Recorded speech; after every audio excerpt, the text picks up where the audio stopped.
Let's talk about what works when it comes to telling your story in the 2020s. And of course, don't worry, what YouTube video would be complete without Nicolas Cage references and Nicolas Cage and everything bagel. Everything on a bagel. And of course, lots of jump cuts. See what I did there? I was talking with some other video producers recently and came to a couple conclusions on what seems to be working really well for people who are trying to get their story out. We're gonna be talking about how you need to create things that are emotionally intelligent. Then we're gonna talk about derailing the train. That usually has a negative connotation, but I'll put a little spin on it. And then lastly, we'll be talking about one of the most important aspects, self-awareness. If the picture of how these are gonna help you tell your story is still a little blurry, don't worry, just keep watching. I have no idea how they'll help either. Just kidding. But first, like and subscribe if you're interested in visual communication, and also make sure to comment what you think the most important aspect of storytelling is today.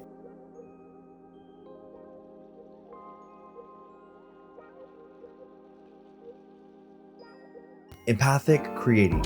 Why should people have to care about what you have to say if you don't really care about them? And just to make sure we're on the same page, we're defining empathy as the ability to connect with a person or a group of people's experience. When you have a heartfelt appreciation or compassion, you'll be shocked at the authority that you can have in somebody's life when you speak, present, create, whatever. Now, please understand, it's not that you have to agree with everybody.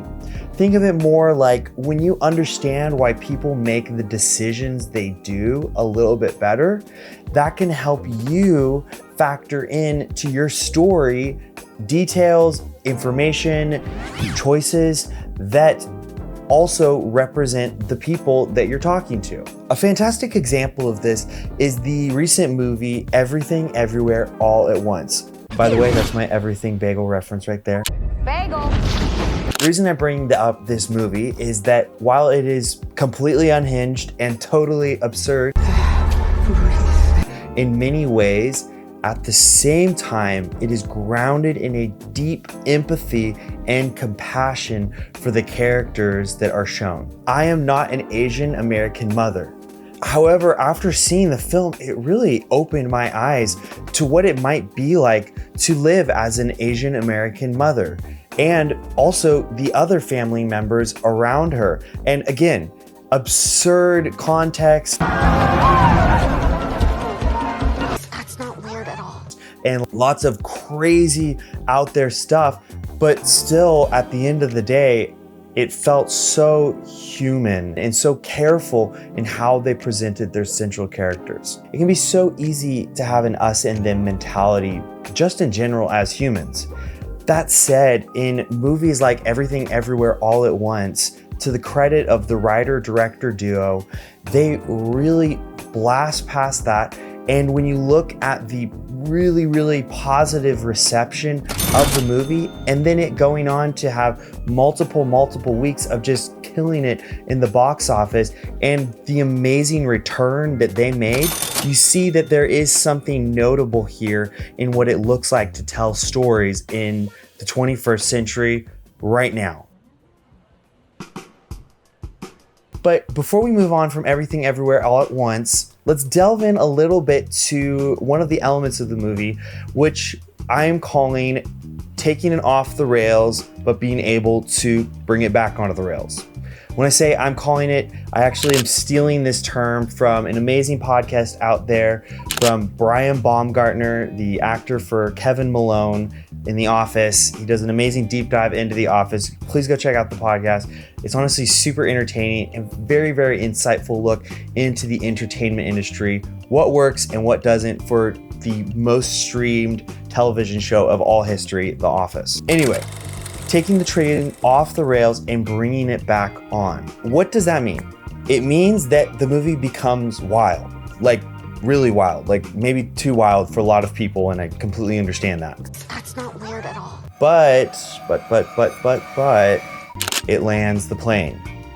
You see that when the authors of the story took off, that they did have somewhere in mind that they were going to land the plane. Sorry, I apologize. I'm kind of switching travel metaphors here. Now, the reason I brought attention to this is two things: oxytocin and dopamine. Both of these essential hormones to humans are championed in Everything Everywhere All at Once. You have the oxytocin, which is the comfort. At the end of the day, they have an amazing story that the characters, they arc, they grow, and they become stronger. They love each other more intensely by the end of the film.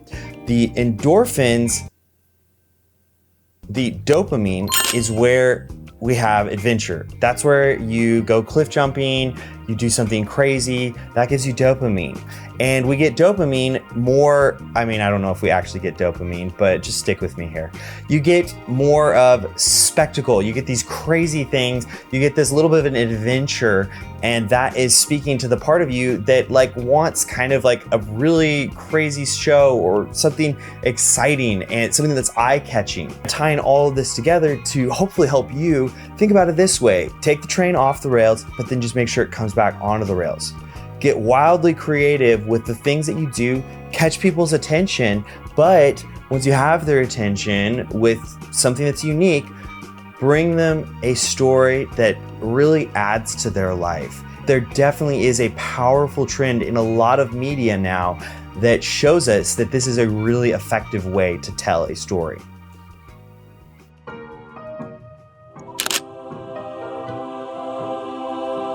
Now, my last point, I told you I was going to talk about Nicolas Cage. I will not disappoint. Self-awareness. Now, you might already know kind of where I'm going with this. If you don't, let me just point out this massive trend of self-awareness that we can see in the public eye of the actor Nicolas Cage. What I'm talking about is the fact that there has been a joke about Nicolas Cage in culture for years and years and years. If you don't believe me, my wife in high school had her computer caged, which meant that somebody installed a program that literally it made any icon on her computer a picture of Nicolas Cage's face. I would say that if you hit that level, you're probably kind of a joke in culture. Self-awareness. Nicolas Cage, especially over the last couple years, has seemed to do something really interesting, and that is he's embraced the joke.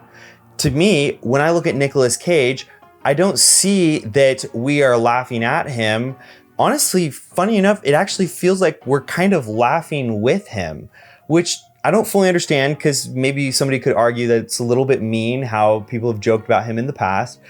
But that said, you have this movie called The Unbearable Weight of Massive Talent, and it's a movie that really seems to be Nicolas Cage kind of riffing off of a lot of the jokes about himself. Bringing this around to you, and how can this help you tell your story, is figure out what it is that makes you unique and stop running away from it.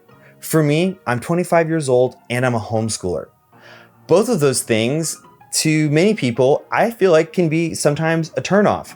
The fact is it's my story, and I can either choose to be offended by the fact that some people might be turned off by it, or I can embrace that people have a response about me and figure out how it can serve in any situation where I'm trying to tell a story or share something.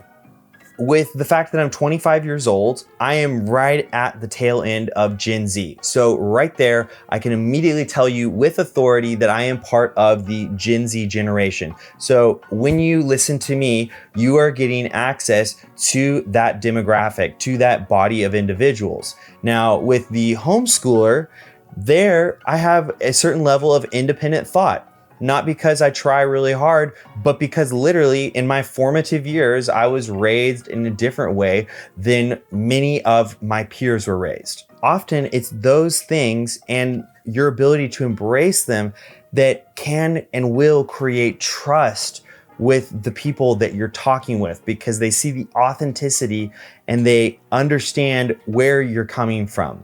Again, I think Nicolas Cage does an incredible job of this, and we really see where he's coming from, and we see the fact that he kind of can laugh and understand the things that we think are a bit humorous about how he's presented himself in stuff in the past. Also, really importantly, it gives people the ability to commit to your brand or decide that they don't want to move forward with your brand, which, pro tip, you don't want people that don't want you to be around you. More importantly, make sure to be like Nicolas Cage. All right, this was a great talk, guys. I love talking about this stuff so much, seriously. If you're on the fence about the whole video thing, please be sure to watch this video. It'll definitely give you some great food for thought, and make sure that you're making an informed decision, whatever your choice is in the future. And that's it. You're gonna do great.